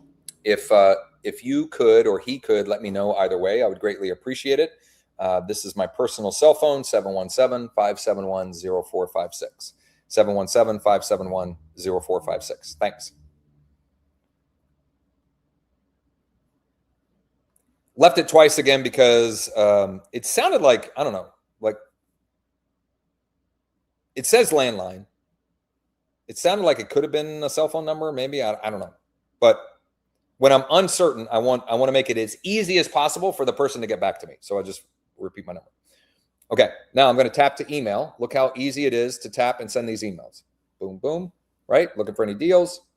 That is not what I believe to be the best number or the best email, but I'm going to send all of them because, again, it costs nothing. It takes little time, if any time. And in looking at these and doing this long enough, I actually think the 5th one listed might be the best one for him. So what I can do is when he replies by email, I can star the email that is the good one to make note of that moving forward. What else can I do before moving on?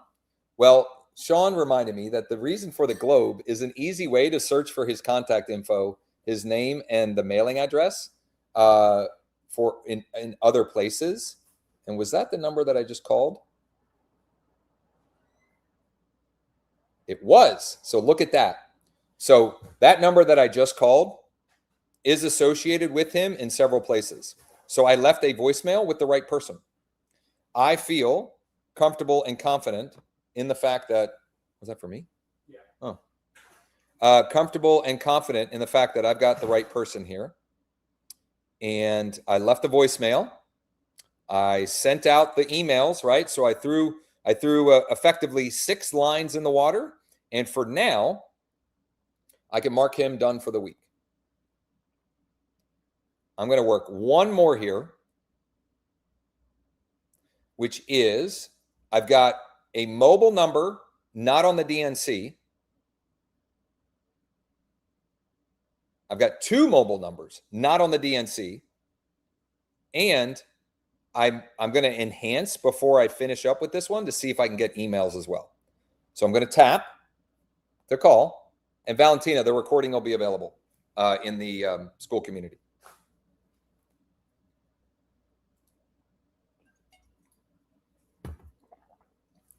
And we'll session summary and, cheat sheet and all that good stuff.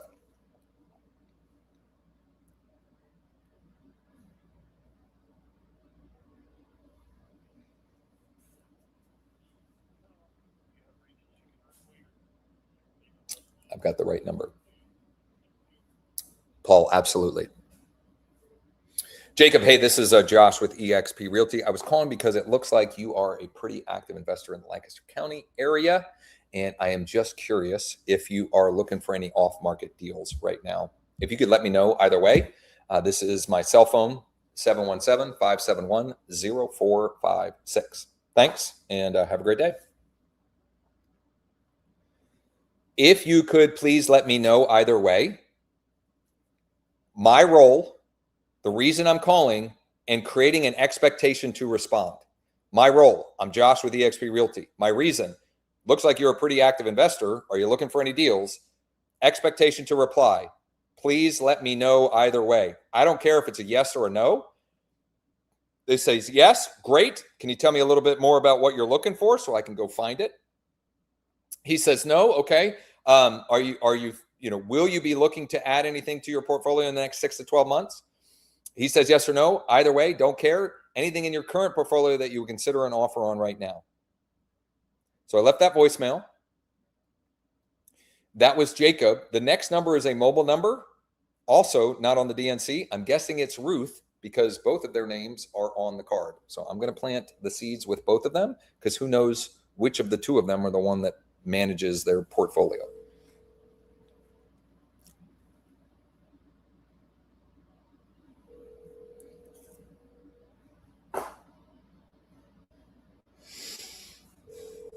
I'm going to wrap after this one, but I am going to enhance it and do a couple more things before I wrap it up and, share some housekeeping items and also let you know for those of you who are LeadDeck curious and want.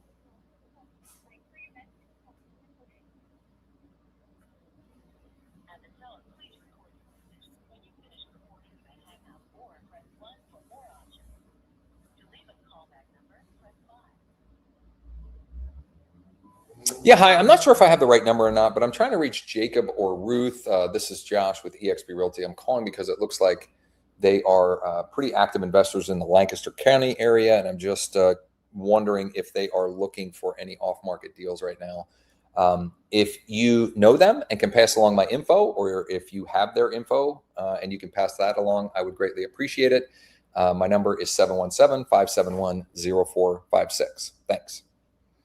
Okay, that was, I think they said the Cubbies or something like, Valentina, I'm just using our playbook. Like there's any, like a FSBO for rent by owner, aged expireds, tired landlords, pre-foreclosures. Valentina asked, how am I finding off markets? All right, I'll reach out to wholesalers. I'll reach out to when I have someone that I should go fishing for, there are lots of ponds that we can identify to go fishing on their behalf, whether they're a retail buyer, whether they're a fix and flipper, whether they're a long-term buy and hold, they're looking for there's lots of ponds that we can go fishing in. We just need, we need to have the right bait to have the conviction and the confidence to then go ahead and do that. Before I finish this card, I'm going to enhance the skip trace, see if we can find any phone numbers or any emails. Well, it didn't, but you know what? I don't care because this is Jacob. He said Jacob in his voicemail. And what I forgot to do is tap to text him.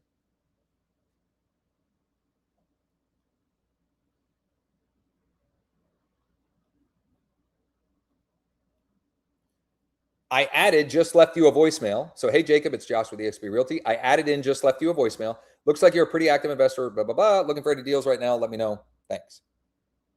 He is going to reply to that. I can virtually guarantee. So I worked 6 or 7 cards. by this time tomorrow, I have done this enough to know that by this time tomorrow, at least half of them will have replied or responded in some form or fashion.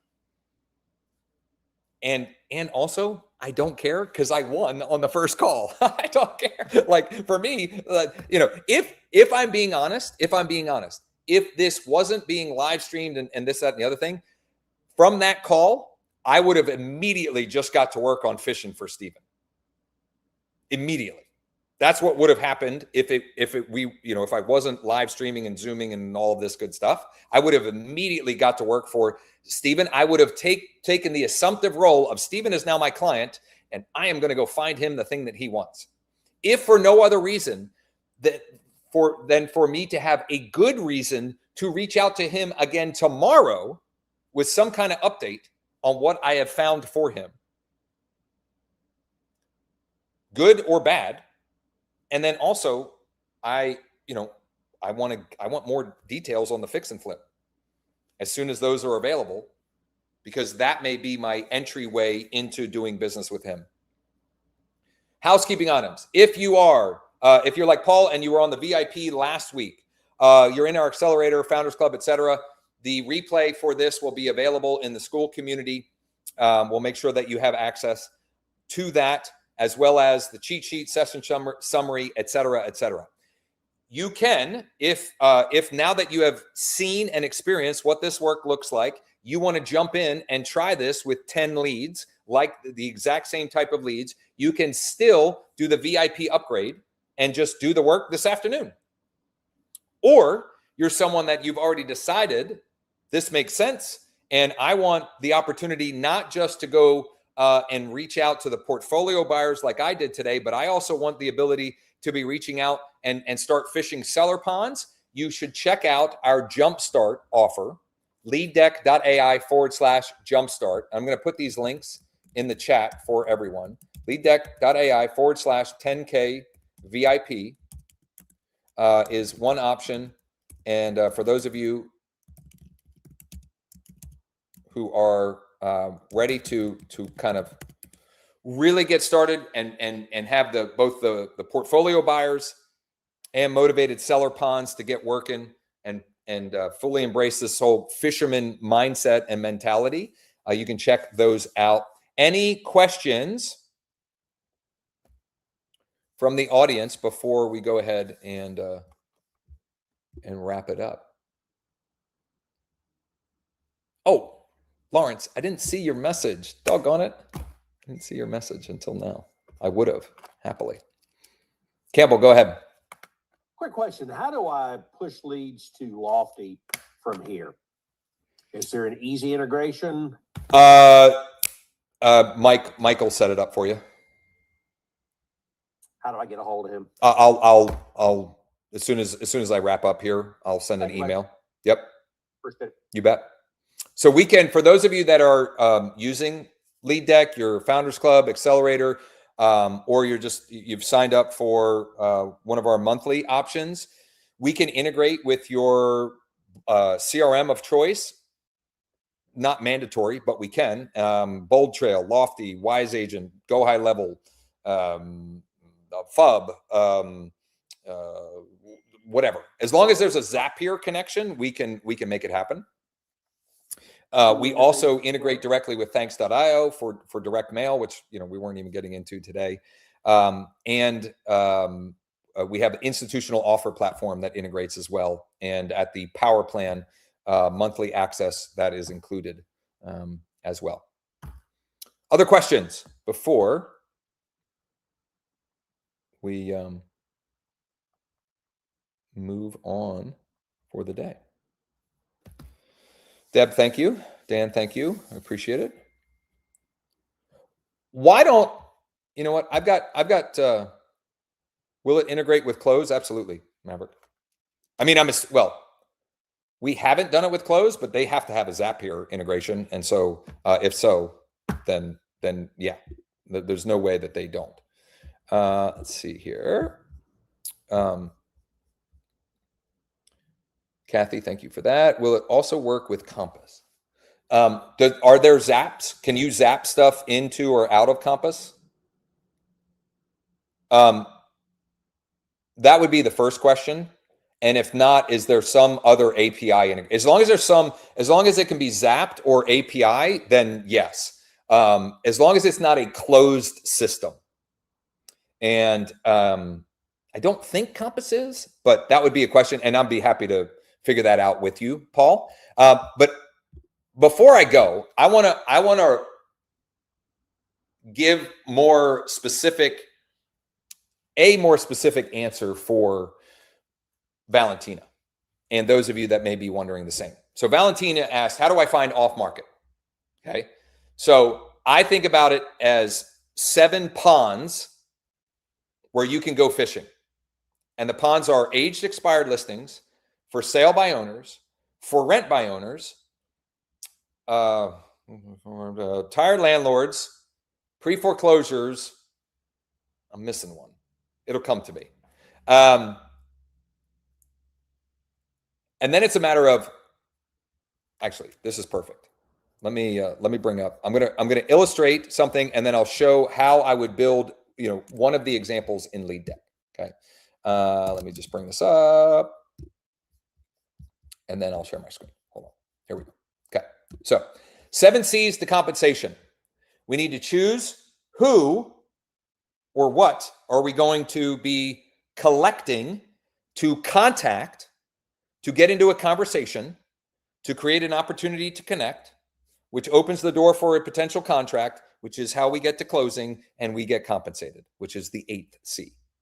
So when we're thinking about off-market seller ponds, the who could be for sale by owners, it could be for rent by owners, it could be aged expired listings, it could be tired landlords, it could be pre-foreclosures.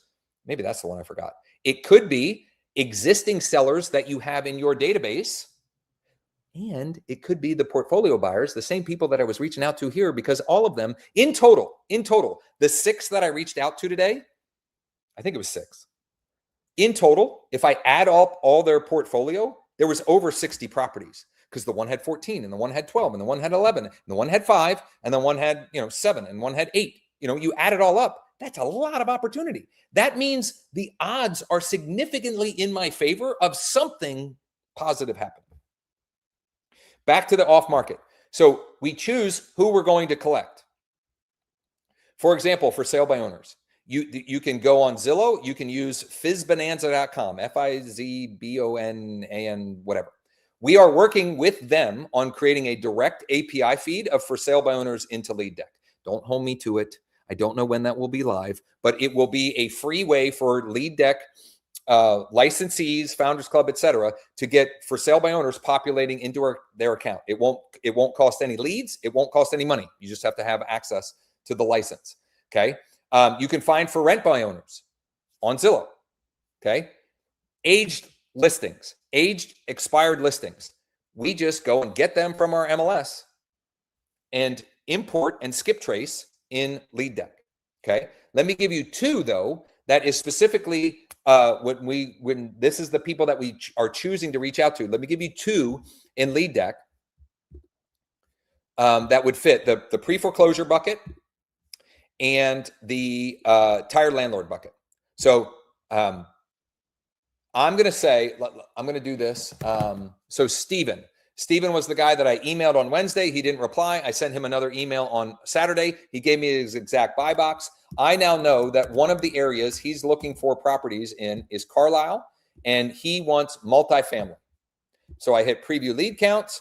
I've got 0 tired landlords, but I've got out-of-state absentee. Okay, and for whatever reason, the multifamily, the tired landlord doesn't show up for, but that's just a data feed. But let's say I want the out-of-state absentee owners. That is a great pond to go fishing in. There are 12 out-of-state absentee owners that own a multifamily in Carlisle, a multifamily property in Carlisle. And so I can reach out to them and say, hey, Fernando, this is Josh with eXp Realty. Is there any chance you'd consider selling your multifamily property at 123 Main Street to a private client of mine? His name is Steven, and he's ready, willing, and able to make you an offer this week.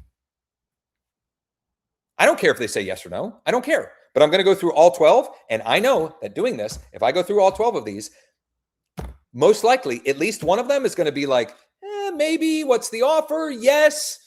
Perfect timing. We just lost a tenant. We're kind of sick of this thing. Whatever. Let's say I wanted, Carlisle single family.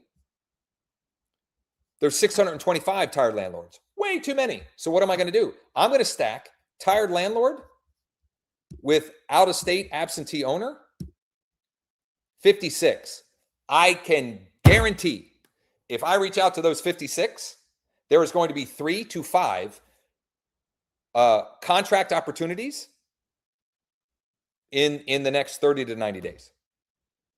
Meaning they would be ready to entertain an offer in the next 30 to 90 days.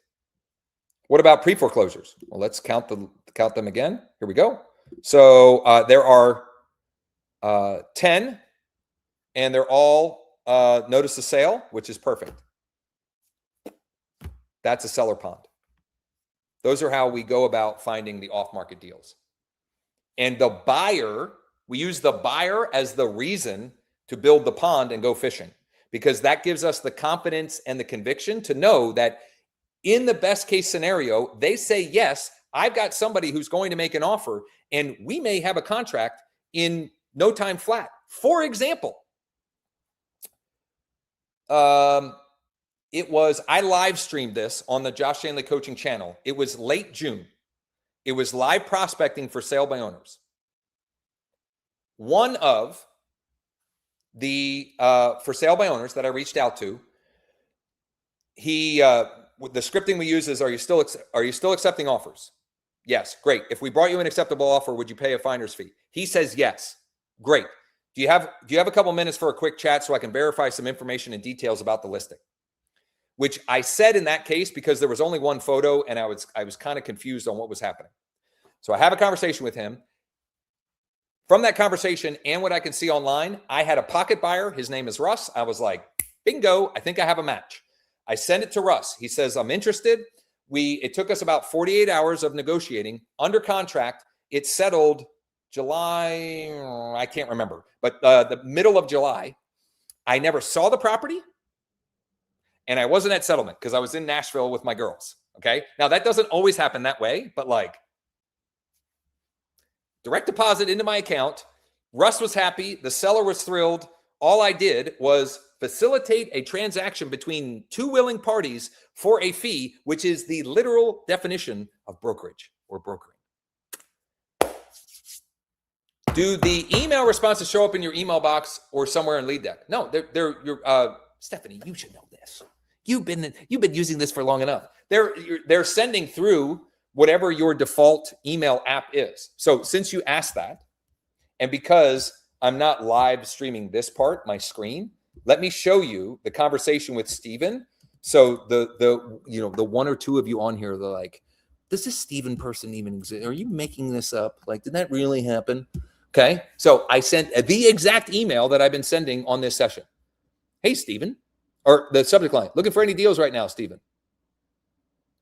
And by the way, the merge field isn't even working right. It says looking for any area deals right now. I got to figure that out, but whatever. In the area. Why is it not saying that? Well, that's why he probably didn't reply, because it seems generic and it's not supposed to seem generic, but never fails. At least once a week when I'm doing these things, I find something that is grammatically incorrect or something. Regardless, he didn't reply. I got the Gmail reminder and I sent this email. Literally, this is the body of the email. 3 question marks. To which he says, always evaluating, blah, blah, blah, 34 units. Here are the 3 places. I love all 3 of these places. And I have an off-market 3 unit in Midtown. So what do I now have? And I already did this. I have a reason to reach back out to Ernest, the property owner of the 3 unit that's been dragging his feet on selling it, and say, hey, I was having a conversation with a buyer looking for a multi in Midtown. We haven't chatted in a couple of weeks. What's the scoop? Where are you at with this? Okay. To which I said, and then I asked, probably a long shot, but do you have anything in your current portfolio you consider an offer on right now? And what do you know? Email is best for P&L. What's the address? He gave me a cell phone, which I didn't realize. So I was live streaming this, and I did the Google search But I think because I was live streaming, I just got distracted or whatever.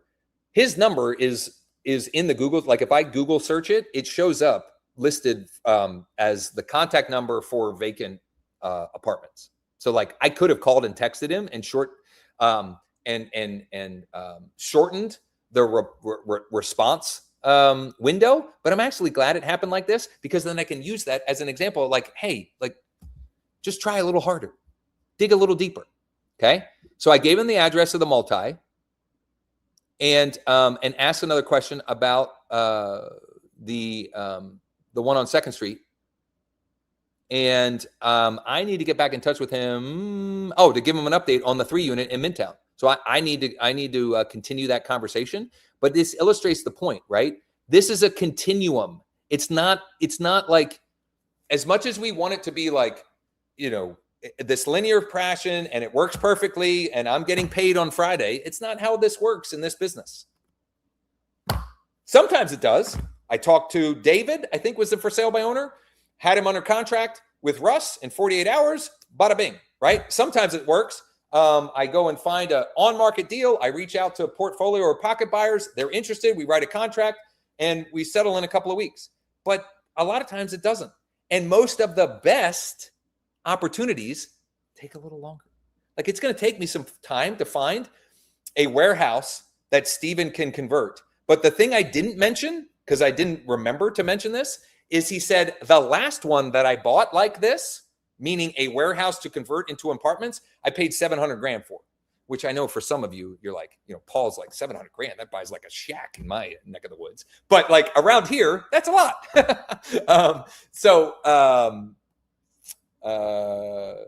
It takes a little bit of time to have that come to fruition. But when you have good reasons to have when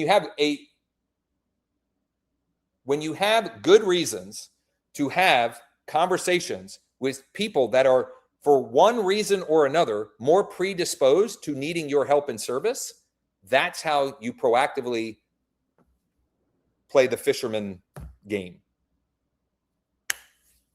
Oh, I got wound up there at the end. All right. The links are in the chat. The replays and the cheat sheet, et cetera, will be up, if not later today, first thing in the morning. And Sean's on a doctor's appointment. I don't know why I said that. I guess that's why you left. And if you have questions about either the accelerator program or the licensing options, please don't hesitate to reach out.